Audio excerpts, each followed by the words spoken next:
నెల్లూరు జిల్లా పరిషత్ సీఈఓ బొబ్బా రామిరెడ్డి ఇంటిపై అనిసా దాడులు చేసింది. ఆదాయానికి మించిన ఆస్తుల కేసులో అనిసా డీఎస్పీ ప్రభాకర్ నేతృత్వంలో తనిఖీలు చేశారు. ఏకకాలంలో నెల్లూరు, తిరుపతి, గుంటూరు, హైదరాబాద్లోని మొత్తం 15 ప్రాంతాల్లో సోదాలు చేస్తున్నారు. ఇప్పటి వరకు 2 కోట్ల రూపాయల ఆస్తుల్ని అధికారులు గుర్తించారు. గుంటూరు, నెల్లూరు, తిరుపతిలో ప్లాట్లు ఉన్నట్లు గుర్తించారు. గుంటూరులో G+ భవనం ఉందని అధికారులు తెలిపారు. 50 లక్షల రుణ దస్త్రాలు స్వాధీనం చేసుకున్నారు. హైదరాబాద్లోని రామిరెడ్డి బంధువుల ఇళ్లల్లోనూ తనిఖీలు చేస్తున్నారు. తిరుపతి పెద్దకాపు లేఅవుట్లోని తీతీదే డిప్యూటీ తహసీల్దార్ పెద్దనాయుడుకు ఇంట్లోనూ అనిసా సోదాలు చేస్తోంది. బొబ్బా రామిరెడ్డితో పెద్దనాయుడికి సంబంధాలు ఉన్నట్లు గుర్తించారు.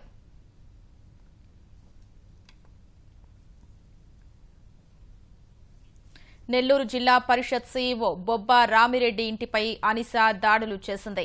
ఆదాయానికి మించిన ఆస్తుల కేసులో అనిసా డీఎస్పీ ప్రభాకర్ నేతృత్వంలో తనిఖీలు చేశారు. ఏకకాలంలో నెల్లూరు, తిరుపతి, గుంటూరు, హైదరాబాద్లోని మొత్తం 15 ప్రాంతాల్లో సోదాలు చేస్తున్నారు. ఇప్పటి వరకు 2 కోట్ల రూపాయల్ని ఆస్తుల్ని అధికారులు గుర్తించారు. గుంటూరు, నెల్లూరు, తిరుపతిలో ప్లాట్లు ఉన్నట్లు గుర్తించారు. గుంటూరులో G+ భవనం ఉందని అధికారులు తెలిపారు. 50 లక్షల రుణ దస్త్రాలు స్వాధీనం చేసుకున్నారు. హైదరాబాద్లోని రామిరెడ్డి బంధువుల ఇళ్లల్లోనూ తనిఖీలు చేస్తున్నారు. తిరుపతి పెద్దకాపు లేఅవుట్లోని తీతీదే డిప్యూటీ తహసీల్దార్ పెద్దనాయుడు ఇంట్లోనూ అనిసా సోదాలు చేస్తోంది.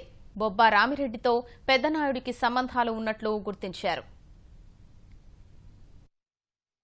చేయడం జరిగింది. ఈరోజు నెల్లూరు, తిరుపతి, గుంటూరు, హైదరాబాదు 14 ప్లేసుల్లో సర్చెస్ జరుగుతూ ఉన్నాయి. వాళ్ళ బంధువర్గం, బినామీలు, ఫ్రెండ్స్ అందరి ఇళ్లల్లో మాకు ఇప్పటి వరకు ఒక 10 ప్లాట్లు, తర్వాత ఇక్కడ మల్టీ స్టోరీడ్ బిల్డింగ్ చిల్డ్రన్ పార్కులో G+4 బిల్డింగ్ కట్టున్నారు.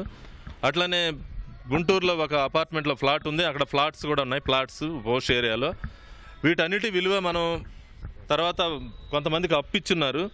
ఇట్లా ఈయన అక్రమంగా సంపాదించిన కొంత డబ్బులు వాళ్ళకి వీళ్ళకి ఇవ్వడం, ఆఫ్ రికార్డ్ ఏది కూడా రికార్డుగా పెట్టుకోకపోవడం, ఇవన్నీ అంటే మార్చి నెలలో రిటైర్మెంట్ ఉంది ఆయనకి. ఈ తర్వాత ఇవన్నీ కలెక్ట్ చేసుకొని ఇన్వెస్ట్ చేసుకునే దానికి ప్లాన్ చేసుకున్నారు. రికార్డెడ్గా మనకు వచ్చిన వాల్యూస్ 2 కోట్ల రూపాయలు పైచిలకు అక్రమాస్తులు ఉన్నాయనేది తేలుతా ఉంది. మిగిలినవి కూడా బయటకు తీయాల్సి ఉంది ఇప్పుడు.